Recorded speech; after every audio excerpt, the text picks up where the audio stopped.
Hello everyone, welcome back to Sri kitchen. ఈరోజు ఈ వీడియోలో చిన్న బంగాళదుంప ఫ్రై ఏ విధంగా తయారు చేయాలో వీడియోలో చూపించబోతున్నాను. అదేవిధంగా చిన్న బంగాళదుంప ఎందుకు బాధపడుతుంది అని తెలుసుకోవాలంటే వీడియో చివరి వరకు చూడడానికి ట్రై చేయండి.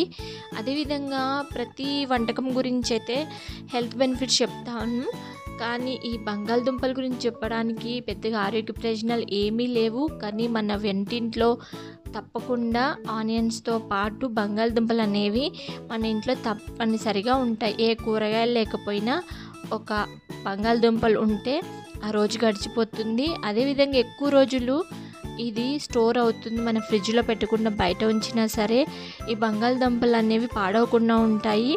సో మనం మార్కెట్కి వెళ్తే బంగాళదుంపలు తేకుండా మాత్రం ఇంటికి రాలేము. విటమిన్స్ లోపించడం వలన మనకి ఈ అనారోగ్య ప్రయోజనాలు కలుగుతున్నాయి. ఫస్ట్ అయితే చూద్దాం. పొటాటోలో అధికంగా స్టార్చ్ ఉంటుంది, అంటే కార్బోహైడ్రేట్స్ ఎక్కువగా ఉంటాయి. ఇది శరీరంలో బ్లడ్ షుగర్ లెవెల్స్ని పెంచుతాయి. అందుకనే మనము షుగర్ పేషెంట్స్ ఎక్కువగా బంగాళదుంప తీసుకోవద్దు అని చెప్తున్నారు.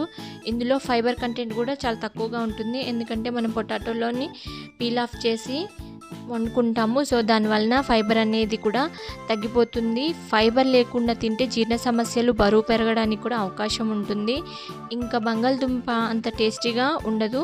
టేస్టీగా ఉండాలని మనం మసాలాలు యాడ్ చేయడం వలన దానిలో సోడియం కంటెంట్ ఎక్కువైపోయి రక్తపోటు వచ్చే అవకాశం కూడా ఉంది.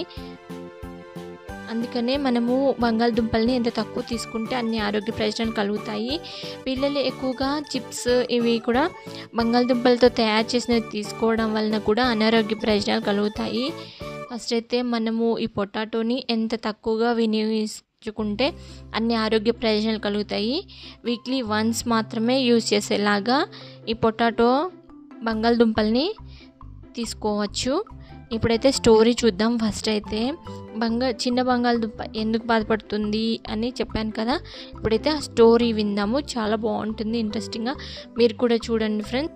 చిన్న బంగాళదుంప ఒక పెద్ద కూరగాయల తోటలో ఉండేది. అది ఎప్పుడు పెద్ద బంగాళదుంపల్ని చూసి నేను చిన్నవాడిని, ఎవరికి పనికిరాని వాడిని అని బాధపడేది. ఒకరోజు ఒక రైతు తన తోటలోని అన్ని బంగాళదుంపలను పంట కోయడానికి వచ్చాడు. పెద్ద బంగాళదుంపలను ఒక పెట్టెలో పెట్టి మార్కెట్లోకి పంపాడు.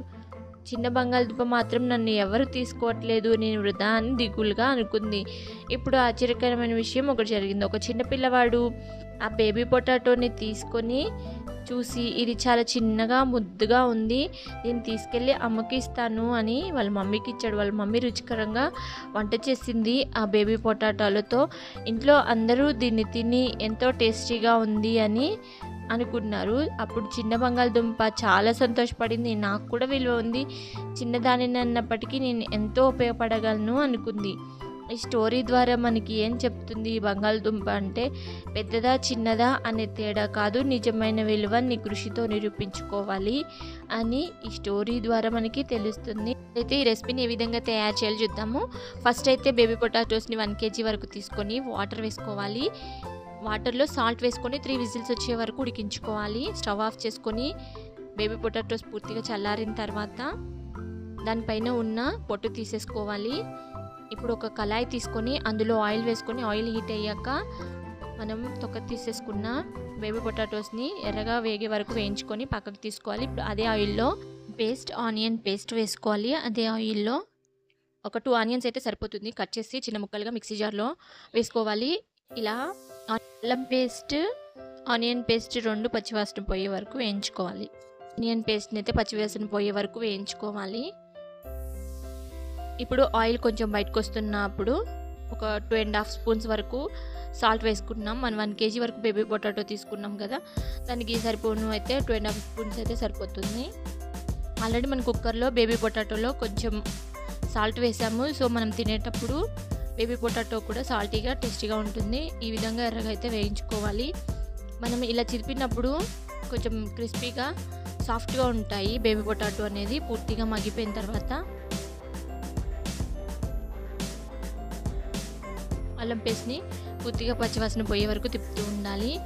ఈ విధంగా అయితే కొంచెం దగ్గర పడేటప్పుడు ఇందులో మనం కారంని యాడ్ చేస్తాం.